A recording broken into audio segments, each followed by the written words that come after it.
We look like we're twins. We look like we work at the same retail job. You do look like you're about to do bad improv. Hi, welcome to Apple. I'm not coming up anymore. No, you can. You just have to get the exact same outfit. I didn't Like t-shirt, realise. cream trousers. That's so funny. Oh my god, how embarrassing. Was that completely unintentional? It was That was completely unintentional. That really upsets me. I may bring that up during the podcast. We'll see. Oh, we literally look like Apple employees, don't we? That's so funny. You two are anything but geniuses. That's fair.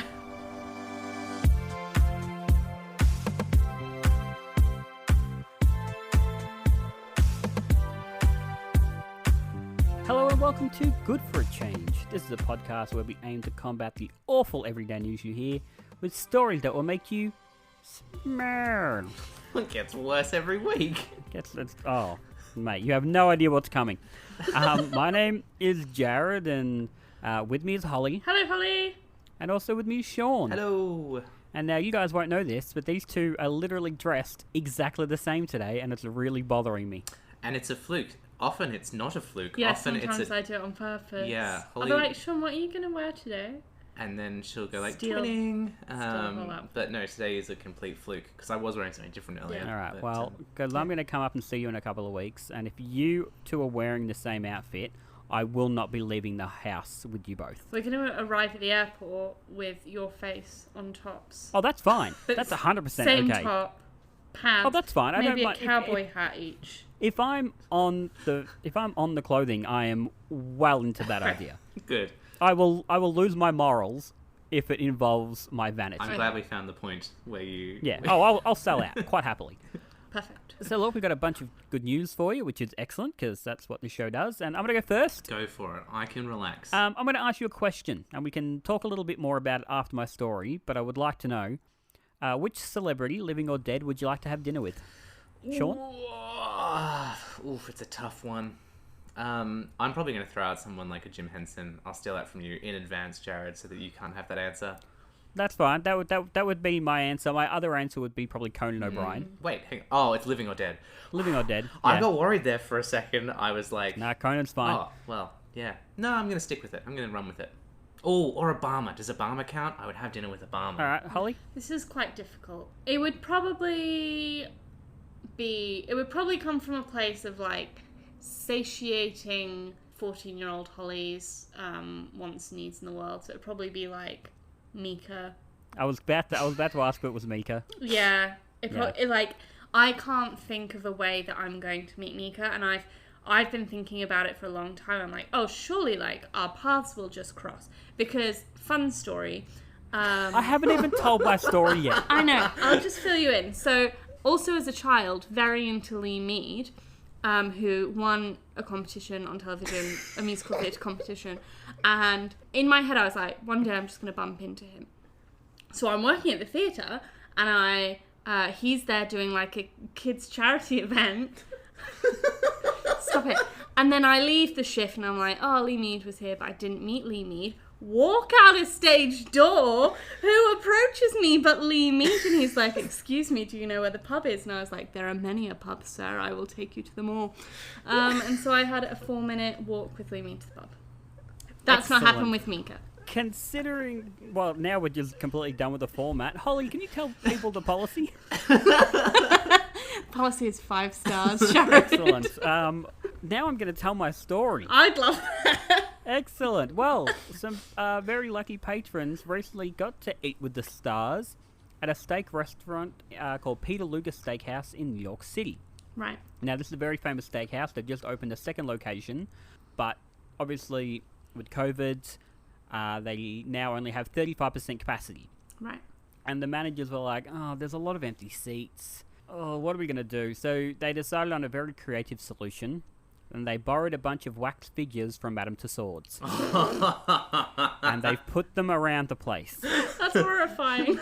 So now you can literally sit at a table with Audrey Hepburn or Jimmy Fallon. So you can have breakfast at Tiffany's with Tiffany. And a late snack. Yeah, he's Tonight Show, but anyway. You can get a drink at the bar with John Hamm. Oh, nice. And all guests are greeted by weatherman Al Roker, because I guess New York. Yeah.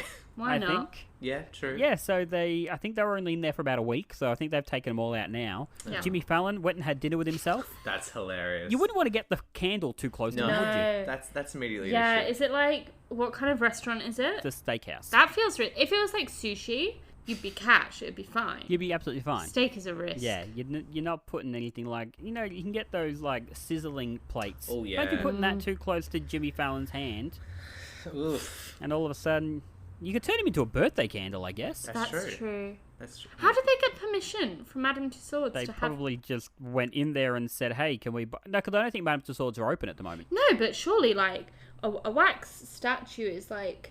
I guess also they have to be made for people to, like, touch them all day. Yeah, so maybe Have you it's ever like... been to a Madame Tussauds? Yes. Horrifying. Like, I've been to the one in New York.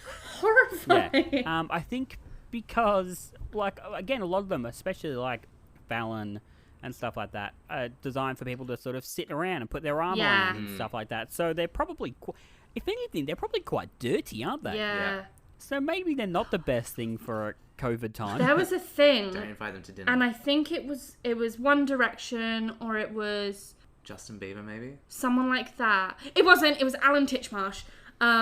They had to wipe the slobber off of the That's- wax statue in the London Madame Tussauds because so many women were going and kissing it. Wait, isn't he just like the documentary guy about birds? He used to do Garden Force. Who is this bloke? Alan Titchmarsh. He early noughties British garden television personality. Maybe like the Jamie Jury of England? Oh my god, that guy. Why are they kissing that guy? I mean, whatever you're into, I guess, but alright, fair enough. If you'd like to find out if Alan Titmarsh is someone that you might be interested in, we will post all our visual elements onto our Instagram page where you can see them. It's probably the most random one we're going to have done. Oh my god. Jump onto our Instagram, which is at Good for a Change podcast, and there you can see all the visual elements from all the episodes of our show. Look, I don't pretend to know, what people are into. I also know I'm no oil painting, but that guy? Yeah, that guy. He's Alright. Is he, like, looking like he does now, or is he looking like he does in, like, the 80s? Because I just found a picture of him in the 80s, and that hair is horrendous. This article that I'm reading is from like 2009.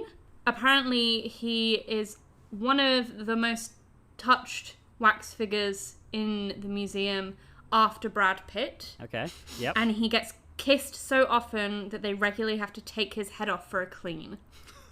Well, There is nothing weird about not weird about wax museums. They are possibly the weirdest thing ever because you literally go to take pictures with a celebrity. Yeah. Yes. I love a bad, like, you get them and you go, oh yeah, like, that's obviously George Clooney. That's obviously Brad Pitt. And then you get them and you're like, who am I looking at? Like, I'm pretty sure, is that Tom Cruise? Oh, wait, no, it's Helen Mirren. On the Facebook group, I posted a link to an article about this like really bad waxworks museum. I think it's up for sale at the moment because again, no visitors. So you can basically own these like really horrible waxworks. There's Chuck like them in your cafe. one of the Queen, and it's just like, ooh, that's disrespectful. It's always the Queen. Yeah. It's always the Queen. Well, I mean, we were talking about Conan O'Brien before. When he had the Tonight Show, bought a Tom Cruise, like a bad one. Oof. Tom Cruise, and there's someone else, I can't remember what it was, and he used to, like, hide them around, like, his employees' bathrooms, like, peeking up and over the thing. And I'm pretty sure in the end, he had that, and he had Henry Winkler as the Fonz. Hey. And I'm pretty sure when his Tonight Show was ending, he shot them both out of a cannon. Do you know where I've posed with a statue of the Fonz? Where? Milwaukee, Wisconsin. There is a bronze statue of the Fonz on the side of the river there. He's doing the A thing. You can pose with him. It's amazing. Is Henry Winkler from there? Maybe. Maybe. I feel like he's had a real renaissance recently. Henry Winkler. You went like 10 to 15 years of hearing nothing of him, and now he's all over. Well, the he rocked shop, up because isn't he's he? in Arrested Development. There's a great thing where he goes to, like, do his hair and does the whole thing. And someone put it perfectly with the Fonz doing it back in the 60s and 70s. And it is bang on. Like, he knows exactly the same rhythm and stuff to do it. But yeah, he was in that, and then he did a couple of movies, and now he's in Barry, which is, if you haven't seen it, is excellent. He plays a acting coach. and he's very good, and I highly recommend that show. Well, if you're looking for TV recommendations, I've actually got something that could probably help you out there as well in my story. This week, Netflix has launched a new service called Fast Laughs. And it's basically Netflix's rival to TikTok or those kind of short stream videos. Hollie's giving a weird face, and yes, when I first read that, I was like, that is a bit weird.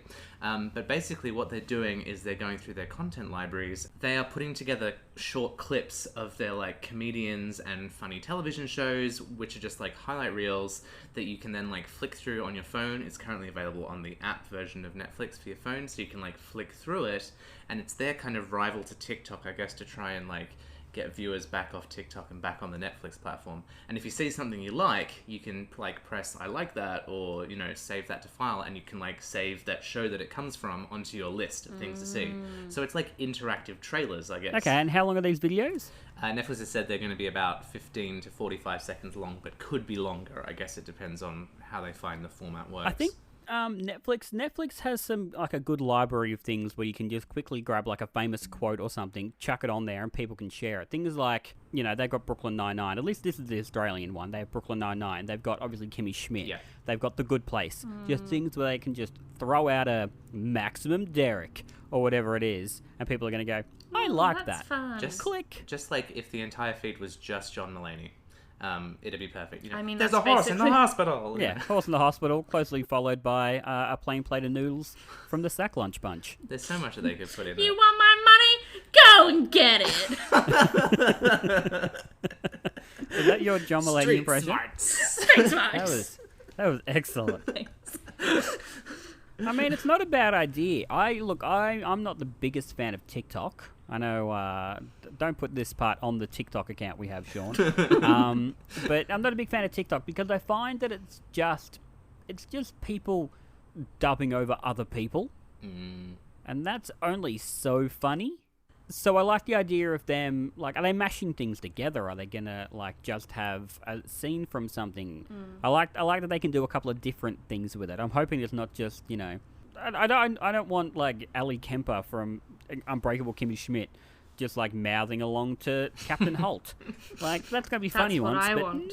that's all I want. I think they're just harvesting their own content is sort of what's Yeah, happening here and I presenting it in a imagine, different format. because sometimes you get like ads on like Instagram and stuff, and it's just like the 30 seconds, and they'll be like this is Nanette. Watch Nanette on Netflix, and it's like just a short 30 seconds. Well, they're really quite big on their, like, they've got a whole account that's that just advertises all their comedy and stuff like that. They have a great range of comedy on there. Yeah, they have a huge amount of comedians. Like, it became a real platform for stand-up comedians. It was sort of like, are you a stand-up comedian if you don't have a special on Netflix? A Netflix But special, sometimes yeah, I really exactly struggle right. to find comedians that I like, because I think I've got like quite a niche sense of humour. Yeah, me too. So I don't like every single, like, I can't just put on a comedy special and be like, this will be great. Like, I have such like a specific set of things that it has to be for me to enjoy it. Like, I really like Joe Lycett, for example. I watched the Joe Lycett thing the other day, and that's like on the cusp of like me liking it. Yeah. But it's so hard to like, even if I like a comedian, I don't necessarily like their whole body of work. whole body of Well, work. I think this will work out well then, because, like, I'm the same. I don't want to sit there and watch 5 minutes of a comedy show and then go, oh, I'm not enjoying this. I want to be able to watch, and even like trailers for comedy specials aren't like a 2-minute chunk of the special. They are this punchline, that punchline, street smarts, whatever the next bit is. It's like a whole like mishmash of a comedy special. Yeah. I like the idea of just being able to sit and watch, 30, 45 seconds and go, okay, that's a nice curated bit. That was obviously pretty good. Yeah. All right, let's give this like, a go. this is the pace, this is the quality, this is the storytelling. Like, I don't really get on with like quick punchline, quick like blah blah blah blah blah. It needs to be like a growing story, and I feel like that will kind of show where it sits. I think another company that's sort of doing that well at the moment in their promotional activities is Melbourne Comedy Festival. I've noticed their account this year has really stepped up on presenting clips from like previous galas and things. Yeah. And I get the feeling it's to try and, because last year the comedy festival didn't happen, and I get the feeling it's trying to like help reassure people and remind people of like what Melbourne Comedy Festival is. And they're bringing out these like major clips, and especially of like Australian comedians I've noticed lately as well, which are obviously going to be the main fare of the comedy festival this year. There aren't a ton. There are a couple, but there aren't a ton of international acts this year. Yeah, which makes sense. Yeah, of course. I'm not going. Yeah, exactly. Well, that's exactly what they said. Yes, unfortunately we're not part of it this year. Because I've watched every gala since I was 10 years old. Yeah, that used to be like tradition in my house that we'd watch the gala on TV. In fact, I don't remember going really to comedy festival shows. It was like just watching the gala on TV. That's exactly it. And like we had a bunch of galas taped, so my brother and I watched them throughout the year. There are old Jim Owen bits from like 1999 that I reckon I could still recite now. Oh, could I recite like the Adam Hills Working Class Man Australian Anthem? That's the only reason I know the middle section of the Australian National Anthem is because of Adam Hill's Working Class Man. And like the Axis of Awesome doing the like every song, the four chords song. Yeah. And Tim Minchin's Plastic Bags, like such like classic sketches, classic things that all were on the galas. I went to the gala once. I went to the gala when it was 2003. Tripod opened it with Rocker Stedford. You might remember that. Yep. Yes, no, I was there, and I had a seat in front of Denise Drysdale. Ooh. For our international listeners, I don't know who that is either. Imagine Alan Titchmarsh. Mixed with Lee Mead, and that's Denise Drysdale. And that's exactly it. This is just the random celebrity episode. Yeah, we had all the big celebrities like Dwayne The Rock Johnson and like all those big ones back in like the first season, and now it's like no celebs. Talking about people who don't know each other, that is what my story is about today. I've really set it up well. So my story today is about two women who worked in a restaurant in New Haven. The restaurant was called The Russian Lady. They started working together and they both noticed that they had the same tattoo. They had a Dominican Republic tattoo. And they're like, that's really cool. And so one of them asked the other and they were like, wow, what's that Dominican Republic tattoo? And she was like, oh, I'm like from there. And they were like, oh my gosh, this is so cool. And then they started noticing a lot of other similarities. So they both noticed that they were both adopted and they both came from single mother households. They were both Dominican. They looked the same and that was really weird. And they were like, that's so weird. Like all of these links, that's so bizarre. And so after a while they were like, is there a chance that we're related? And they looked at their adoption paperwork and they were like, oh, I don't think there is. And so they continued to be friends. So they met in 2013.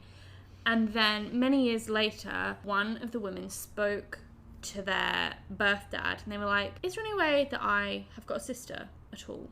And he was like, yeah, we gave up another daughter. And it turns out it was this girl. Oh my goodness. So there was a mistake on the adoption Holy cow. paperwork, which meant that they couldn't link them up as siblings through the paperwork, but they did this research and they found out that yes, they were sisters, they were biological sisters, and they had been working together and looked like each other, and they've been calling each other big sis, little sis for years. And they actually are big sis and little sis. That is amazing. What are the odds of that happening? Like, it's funny, like you hear stories like that, and it might just be the same like 3 stories, but you hear them like, it seems like something that happens, not a lot, but like more than you'd think. Yeah. I remember reading about one where these two men met each other.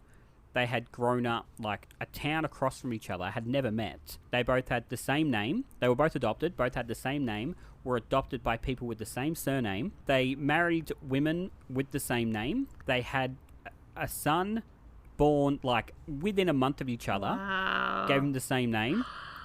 They had a dog, gave it the same name and same type of dog. And these guys met and they were twin brothers. That's so weird.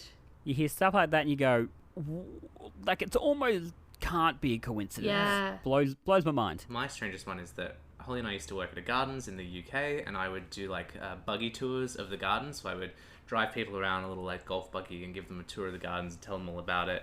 And I would like weave in personal stories and that kind of thing as well. And was one day telling these guests that, you know, I was from Australia, and I could sort of hear it in their accent that they were too. So I was like, where are you from? And they're like, down Frankston way. And I thought, that's where my family's from. That's so crazy. And then we actually worked out that they lived on like the road next to ours. Yeah. Which is just absolute, like, we were in England, in like this random part of England, not like a part that you would necessarily consider to be like a tourist central. hotspot, It wasn't like I was in London or something. And here they were on my buggy, even though like there were 2 buggy drivers doing the job that day, and I didn't work like every day of the week. So like the odds of me being there at that time to be on a buggy with these people that basically grew up next to me was just weird. The very first time I went to Disneyland, I got in line at Big Thunder Mountain, I want to say, and in front of me was one of my regular customers from the supermarket I used to work at. That's weird. And I've turned around, we've looked at each other and gone, hang on, like, what are you doing here? We had a lovely chat for like, we're in line for 45 minutes, had a lovely chat. I used to like long lost family. So I don't know if I've told you the story of my nan and her brother. My nan's mother was like 18 when she had my nan, and then married another guy like 15, 20 years later, and had a son named Thomas, and he was literally the same age as my mum. So my nan's got a brother the same age as the daughter. You know, they were really close, and nan used to look after them, and my mum and Thomas were really like good friends. And then my nan moved out here with obviously my mum when she was about 4, and not long after, her mum passed away, and the kids, so Thomas got taken away from someone else, and my nan tried to get him and couldn't get him, and so completely lost contact. And then my mum and dad about 10 years ago went to they were in Europe, and they went, we're in Scotland, we're in Glasgow, we know they're around here somewhere, I have a name, and that's it. And it was quite a common name. And so they dedicated 3 days in Glasgow to tracking him down, and they did it in 25 minutes. No way. They went to the record of like births, deaths, marriages, found his address. Mum wrote a letter, but got to his house, and in order to give the letter, you had to actually be buzzed in to drop the letter off. So Dad's gone, I guess I'll just go knock on the door and hand the letter in. So he's knocked on the door, this guy's opened the thing. He's like, oh, yeah, I'll read that. And he's reading it. He's like, so my niece is downstairs. Dad's gone, yep. And it was Thomas. Oh, wow. And all of a sudden, at like 3 o'clock in the morning, my nan gets a phone call and says, hey, it's me. Here's your brother. Oh. And for the first time in like 50 years or something, my nan and Thomas got to speak together. And now they've seen each other a bunch. They've been to Australia a couple of times. Nan's been over back to Glasgow. They speak nearly every day. Wow. And that story just gets me every time. So is your family from Glasgow then, Jarrod? Is that... My mum's side's from Glasgow.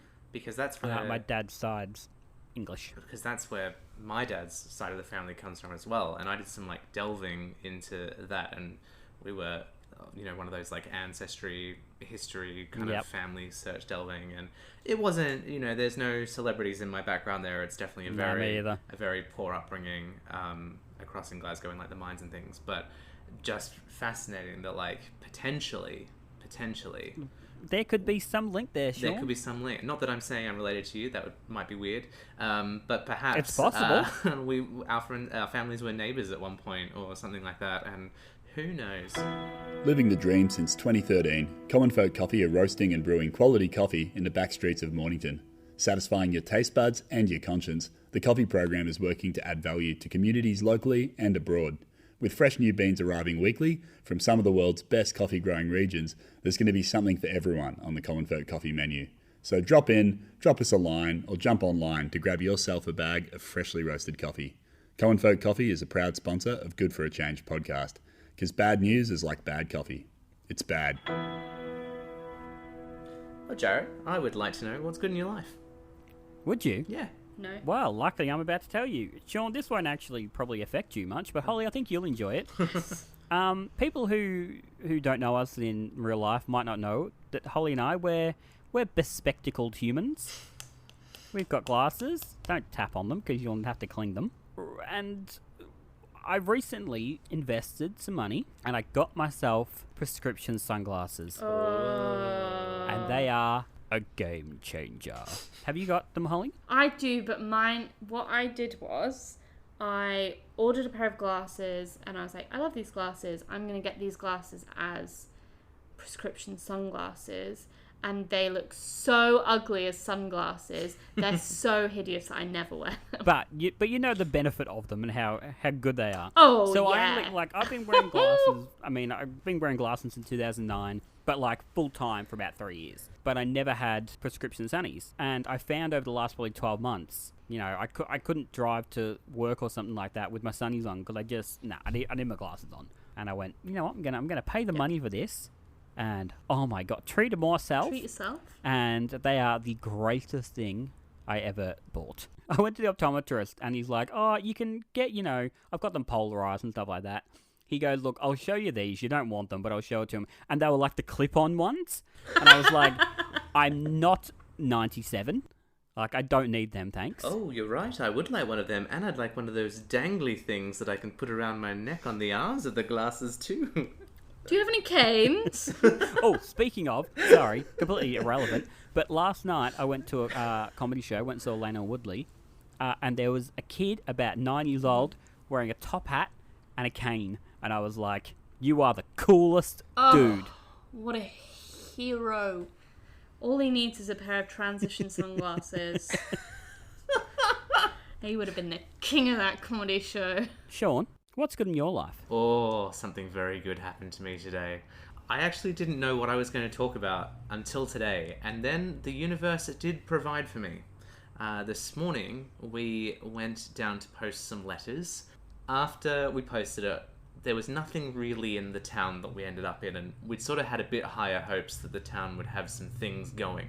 As it didn't, we needed to go find somewhere else to spend some time, and Hollie discovered that there was an op shop down the road kind of thing. So we hopped on a bus, headed over there, and had a wander around. But as we were walking around through it, just on a random shelf, barely even noticed it at first, but then we're like, hang on a second, is that the greatest board game in the world? Yes, it was. It was Cluedo, the Great Museum Caper. Oh, woo! Oh, such a good game. Which, not gonna lie, we already own it. But we own the 80s version. No, we own the 90s version. Important to note. The remake. Less good, smaller.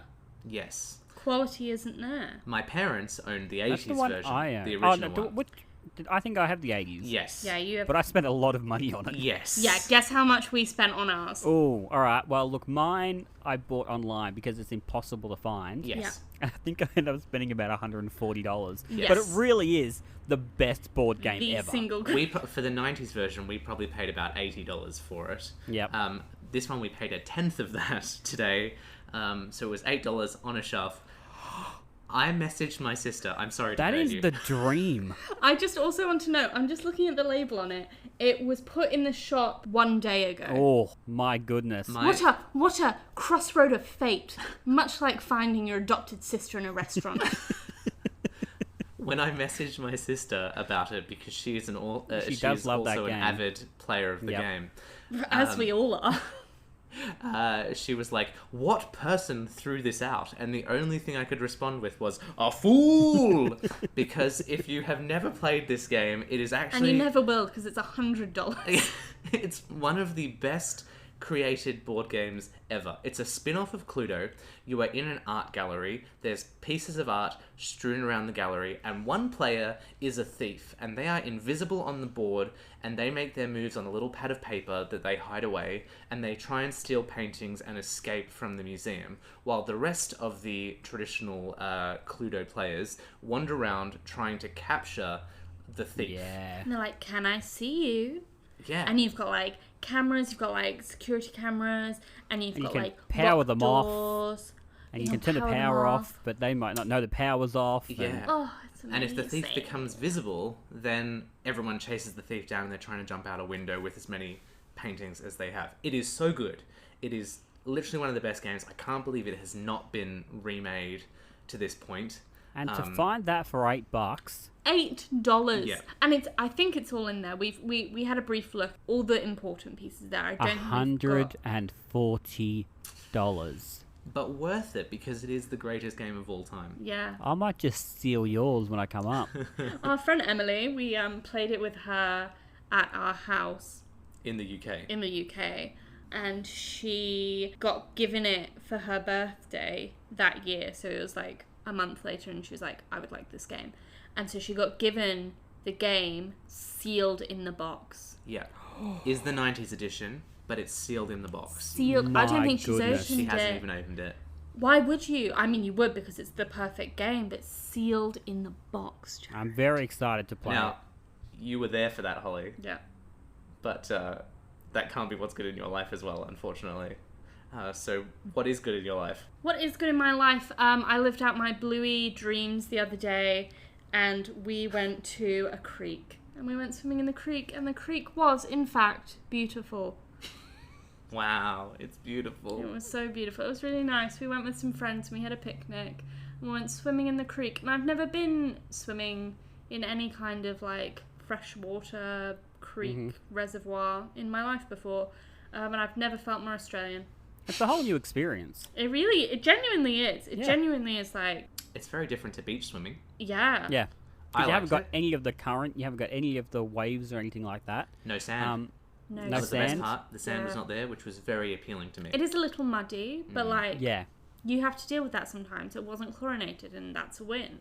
It was amazing. We did have a blip of a moment though. So it's a very popular swimming spot. It's not just like a random thing we stumbled across. It is like a place that is for swimming and for canoeing and paddleboarding and that Also, kind there's of thing. koalas there apparently. Well, And some of our friends were floating out further into the reservoir, but they didn't have enough flotation devices for us. So we thought we'll hop into the water kind of where they're at, swim out to them and just see what it's like, see how deep it is. Very quickly it became evident that it was much deeper than we we're expected. like, we Oh, yeah. can't swim. Oh, yeah. We cannot do swimming. But luckily, just down a little bit, they did have like a kids... Well, I call it the kids pool. I don't know if that's what it is. It's definitely like a designated safety swimming section. Yeah. Which was, I think they'd put some concrete in to make it a little like less deep Gentler. in places. Yeah. And make There it a were bit less safer. fish. I don't know why the bit that we got into was like very, very fishy. Probably all the pond Yeah. weed that was there. So yeah, then we ended up swimming in the kiddie pool section, and that was much nicer, and we enjoyed ourselves. It was just Lovely. really nice. But next time, we need flotation devices to go again. My brother has one near his place, and every time I go up, we like make it point to go. And he's got like a little inflatable boat with like a paddle and stuff, and so we get that. We went because I was up there a few weeks ago. We had the boat, we had the oar, I had a beer, and I had Integral sailing device. 100%. And I had a waterproof Bluetooth speaker, and it was warm, and I had my brother's hat on my face, and I just floated around the reservoir for about 45 minutes, Nice. and it was bliss. And I blistered everywhere because I got sunburnt. Yeah, I thought that's where that story was going on. I was like, oh, I feel like the hat on the face isn't enough. No, I didn't get I wasn't too bad. I got a little bit of burn, but I actually feel myself burning. So at one point I'm like, gotta go Flip in. over. Flip over. Gotta go the other side. Sizzle the other side. Don't do that. Slip, slap, I swap, can or smell whatever it is. bacon cooking. One of the things I love about up here is that, like, obviously it's very sunny in Brisbane. It's very warm. Like, people are very used to the sun being very out and about and UV strong. So everyone sort of does that, slip, slops that thing. And a lot of people were wearing rashies down there. So There is nothing cooler than a rashi. yeah, you just look like a cool dude when you're, That, protected from the sun. transition sunglasses. Oh, What a look. And our friend Lana She's an had like icon. the best one, and it was like a Christmas jumper, but like an Australian Christmas jumper. And is a rashi not an Australian Christmas jumper? Probably. And it had like sulfur crested cockatoos in like a repeating pattern across it. Oh, nice. It looked so good. I was jealous. My plain grey one was like, oh, I'm lackluster. You need to do some Rashi shopping. Yeah, clearly. If you go to Rashi's R Us, get yourself a new Rashi, and we'll wear them when we go to Wet I Wild. also think it's important just to really quickly, once again for the international listener, I didn't know what a rashi was. I do now know what a rashi is. It's like a jumper. It's like Well, no, it's long sleeve Not at all swimming like jumper. a jumper, is it? Yes, it is. I'm drowning in wool in it's the middle knitted. of the... No, it's not knitted. It's like a swimming. It's like a jumper made out It's of a swimming long-sleeve It's a costume. long swimming sleeve t-shirt. swimming t-shirt. Well, no, it's a jumper. It's not a jumper, It's a is jumper. it? It hasn't got a hood. Some do. Or a zip. If you're a kid, they do. Actually, some have a That's zip. very. Mine's got a zip. Oh, well. All right, great. Well, look, I haven't worn a Rashi since I was about 14. Get on it. Get on the So- Rashy train. You'll look I mean, well I'll cooler probably when buy wild. one. I'll probably buy one for when I come up. Smart. Get on it.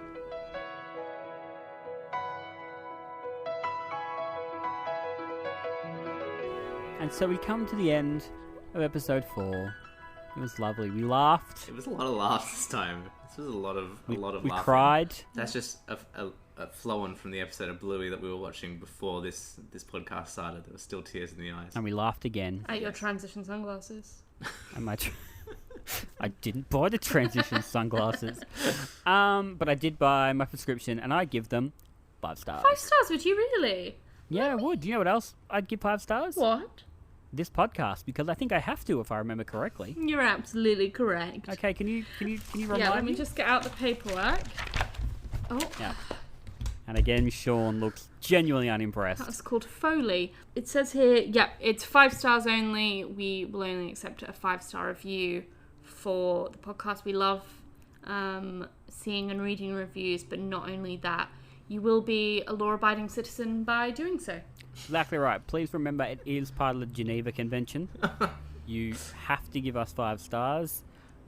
It was a hard slog, but we got there in the end. If you also want to share good news with us, we'd love to hear it from you. If you've been inspired by any of the stories you've heard today and have a similar story, if you have a lost sibling that you suddenly came across, or perhaps you've just come across some other kind of great news, we'd love to hear about it. Email us at goodforachangepodcast@gmail.com or jump onto our Facebook group. Just search Good for a Change and you can share your news there. It's growing every week, which is amazing, so join us there. And the news is back. And the news is back on Facebook, which is good. And if you want to see any of the visual elements, that honestly I don't think there were that many this week. I think we did quite well on the old visual elements. I might pop the Dominican flag on there just for fun. I can't wait to see you can- Alan Titchmarsh. Me either.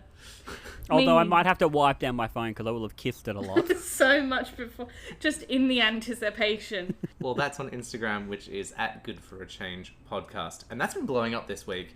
We put a reel out, which was sort of a preview of our last week's episode, and it got like over 10,000 views, which is a bit weird. We're basically famous now. Yeah. Suck Sean, on that, you're Krasinski. really- Yeah, it only got like 40 on TikTok for the same video, but like 10,000 on Instagram. So, I don't know what that means. I don't know either. So please go Algorithms. watch our reels, and we'll see you next week.